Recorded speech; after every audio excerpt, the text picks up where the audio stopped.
kali naik pesawat tuh, gue kan nggak tahu aturan-aturannya kan, naik pesawat itu gue belum. Gue naik pesawat terus kita kan masuk kayak metal detector gitu kan, terus tiba-tiba suara. Kenapa mas? Itu bawa kunci lah, gue bingung kenapa nggak boleh bawa kunci. Terus dilanjutin, itu kunci Inggris ya. Gue lupa bawa kunci Inggris pada saat itu.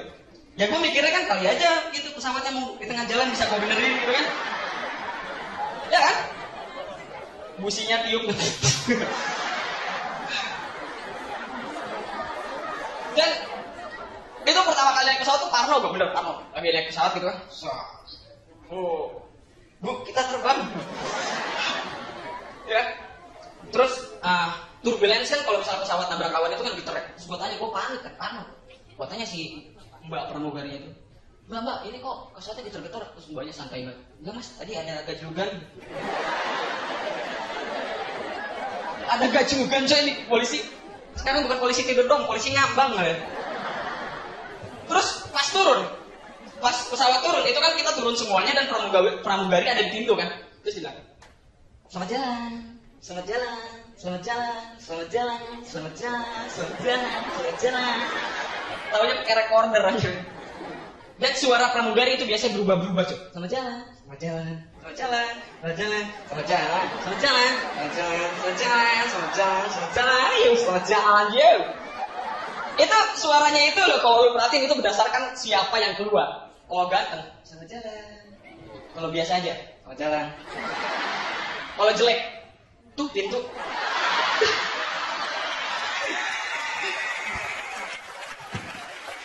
Tapi kadang-kadang juga gue suka naik kereta. Kadang-kadang, kalau misalnya kayak ke Solo gini kan deket naik kereta gue. Kalau naik kereta itu ya paling gak enak itu kalau misalnya kita duduk di samping ibu-ibu. Mana ibu-ibu ada di sini, harap ngaku. Di samping ibu-ibu itu selalu pertanyaannya sama.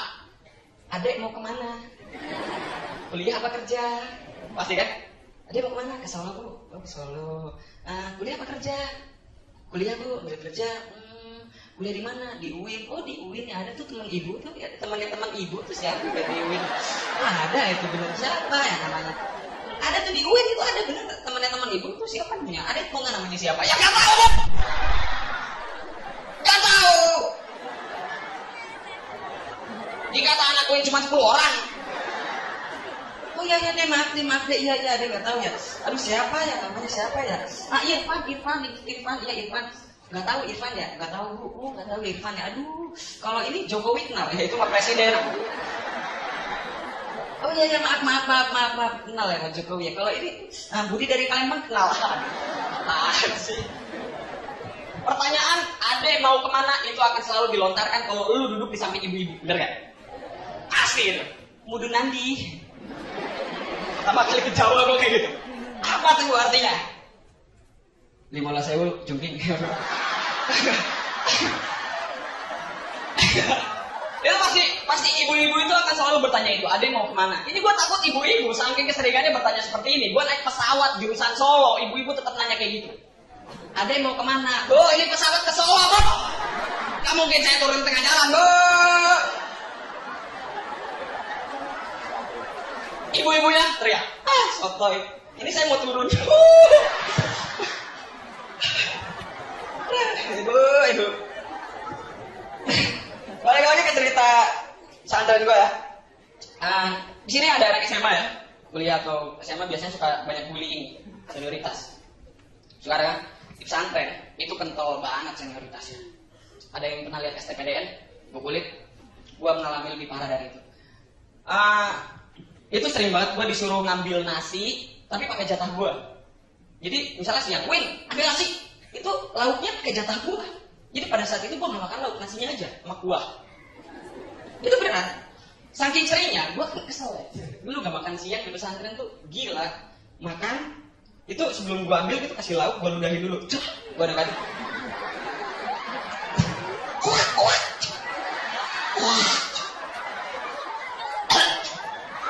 Itu beneran. Terus selesai, kita kasih, kan gak kelihatan udah kita kan. Ada teman gue yang kesel, itu beneran, diludahin itu beneran. Ada teman gue yang kesel banget, dia disuruh, namanya Wildan. Si Wildan ini disuruh beli fruity, tapi nggak dikasih uang. Dia beli fruity, akhirnya dia nggak punya uang, dia minjem duit temennya. Dia ke warung, ke mana? Kiftir, kantin. Ke kantin beli Dia ada bahasa Arab coy. Dia beli apa namanya? Beli fruity itu, dia beli fruity. Terus setelah beli fruity pakai duit minjem itu, dia ke kamar mandi diminum sedikit dikencingin. Beneran, itu saking bencinya kita. Dan gitu kita dikasihkan ke seniornya sama si Wildan sambil deg-degan dia kasih. Ini kak fruity-nya. Terus si senior minum. Ini kok rasanya beda ya Wildan? Wildan ketakutan kan? Wah ini gimana Win? Bilang aja rasa baru. Ya kali itu rasa baru kan? Pantesan beda ya. Tapi enak sih, agak kecut-kecut cepat gitu. Enak. Bagus, ntar beliin lagi. Dibilang enak, Wildan bingung kan? Masa sih enak? Cobain. Cobain coy, ayo cobain. Itu senioritas kayak gitu tuh beneran. Dan kita kalau di pesantren itu kan karena waktunya sempit. Nah, sore itu kita cuma punya waktu 1 jam. Kita harus selesai makan dan mandi, sedangkan semuanya itu kita ngantri. Akhirnya kita ngakalinya, makan gak boleh bareng, mandi kita barengan. Itu satu kamar mandi 2x2, kita bisa mandi berdua, 3 bahkan berempat. Dan itu telanjang coy. Itu telanjang bulat kita. Bener rasanya bulat. Awalnya sih apa kalau udah keseringan kita biasa aja gitu. Oh iya.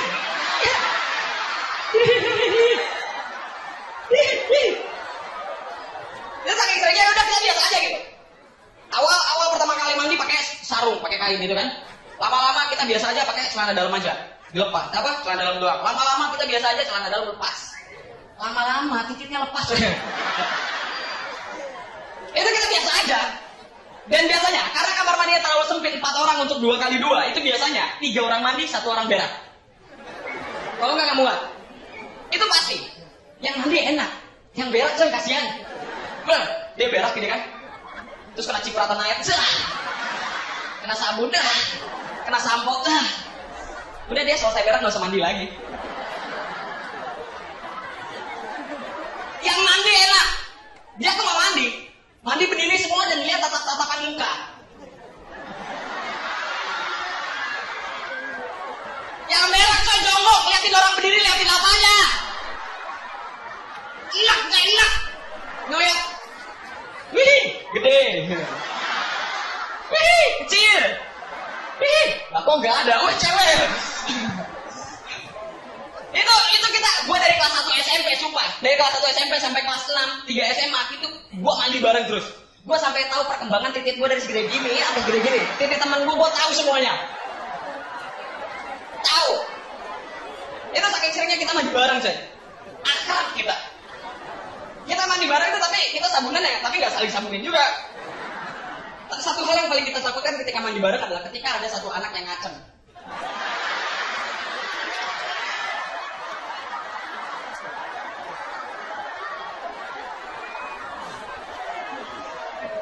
Homo. Kadang-kadang suka ada yang ngomong. Dan teman-teman, jujur gue lulusan pesantren dan kadang-kadang gue suka ngedengar selintingan-selintingan teman-teman gue bilang katanya lulusan pesantren agak jelas. Lihat aja buktinya teman gue lulusan pesantren tapi dia mabok-mabokan. Ada kan bilang kayak gitu. Sering gue dengar kayak gitu. Jadi loh teman-teman, kita kan nggak bisa menyimpulkan sesuatu yang sangat besar hanya dengan mengambil satu sampel. Itu sama aja kayak gara-gara setetes tinta, aduh air segal. Gara-gara seekor lalat, rusak susu segelas. Gara-gara satu anak boker di depan kali bubar campur lagi. Ya maksud gue gini loh. Anak pesantren ada yang mabok ada anak pesantren yang mabok ada. Tapi ya gini loh, sebagus apapun pohon, pasti ada satu buah yang busuk atau lebih. Minoritas itu akan jatuh yang busuk itu dan selalu dilihat.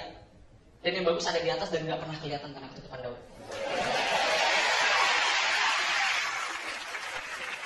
Gue pengen bilang, lulusan pesantren ada yang mabuk, ada. Temen gue nih Silo mabuk. Nonton dia sekarang, Silo mabuk, Silo. Di belakang dia backstage. Lulusan pesantren ada yang mabuk, ada. Tapi mabuknya juga beda gitu. Kalau anak non pesantren, dia mabuk, dia rusuh, dia sembarangan ngomong. Kalau anak pesantren, dia kalau mabuk, dia nggak rusuh, dia nggak sembarangan ngomong. Dia sembarangan baca Quran. Jadi anak pesantren kalau mabuk baca Qurannya gini.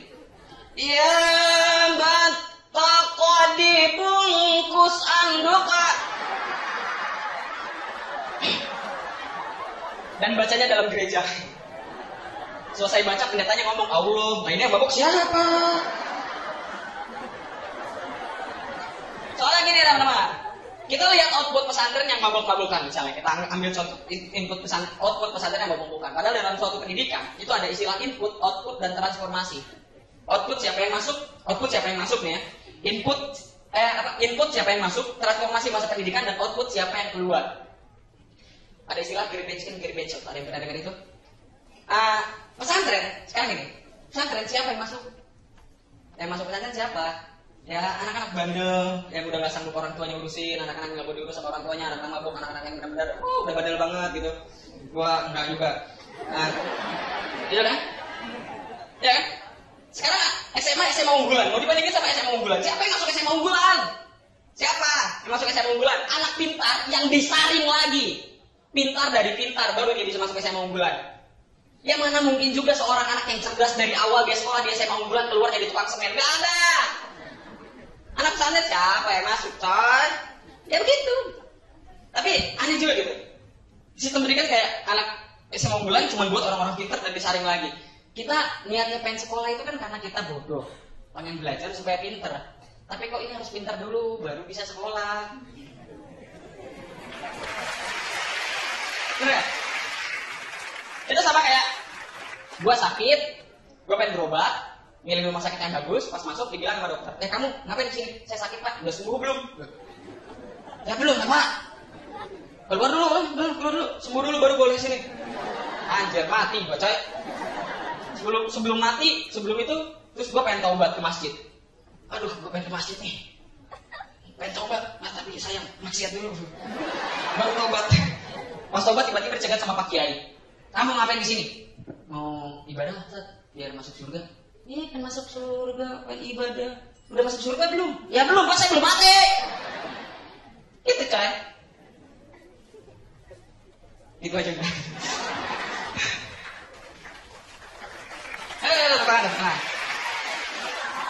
Ada yang mau nyawer? Ya, kita nggak bisa menemukan sesuatu yang besar ini. Dan begini teman-teman, gue lulusan pesantren dan teman-teman bisa lihat sendiri, gue nggak pakai peci, gue nggak pakai koko, dan gue nggak pakai sarung. Karena sebenarnya Islam tidak menilai seseorang dari bagaimana cara seseorang berpakaian, tapi dari bagaimana cara seseorang bersikap. Nah, yang maksud gue ini, ya percuma lo pakai peci koko sarung, tapi giram pas lagi naik motor nggak pakai helm, malah pakai peci, terobos lampu merah, ditilang sama polisi, marah-marah.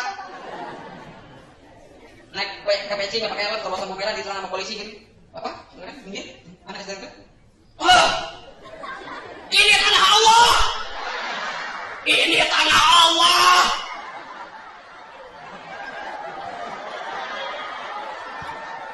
Iya Pak, ini tanah Allah Pak, tapi Bapak terobos lampu merah. Zaman Rasul nggak ada lampu merah.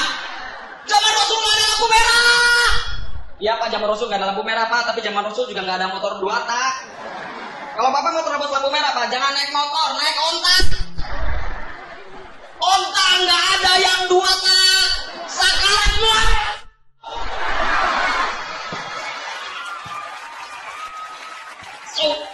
Aku. Go. Aku. 15.000 joget.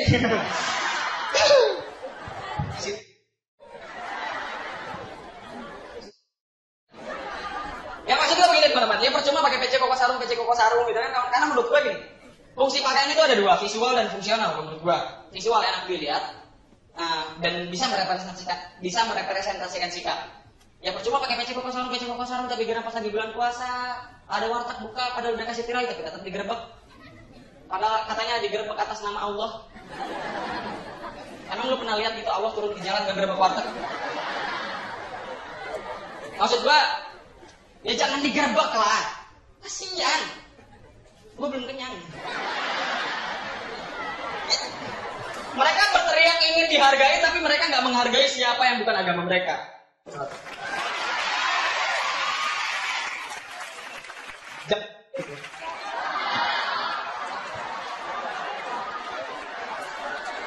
Oh di Indonesia bukan Islam doang. JHL.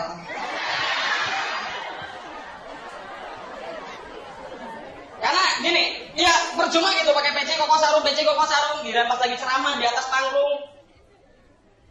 Tapi pas lagi ceramah gitu, kepala orang dipiting. Diinjak-injak. Kayak namanya itu saat hari ini, harajuku, harakiri lah aja. Lagi ceramah, ada soundman salah terus dipanggil. Soundman tadi ya? Siap. Sampai depan kepala dia. Ayo si Indonesia kayak gak sih ditemukan kue, ayo sih masuk lagi gimana sih?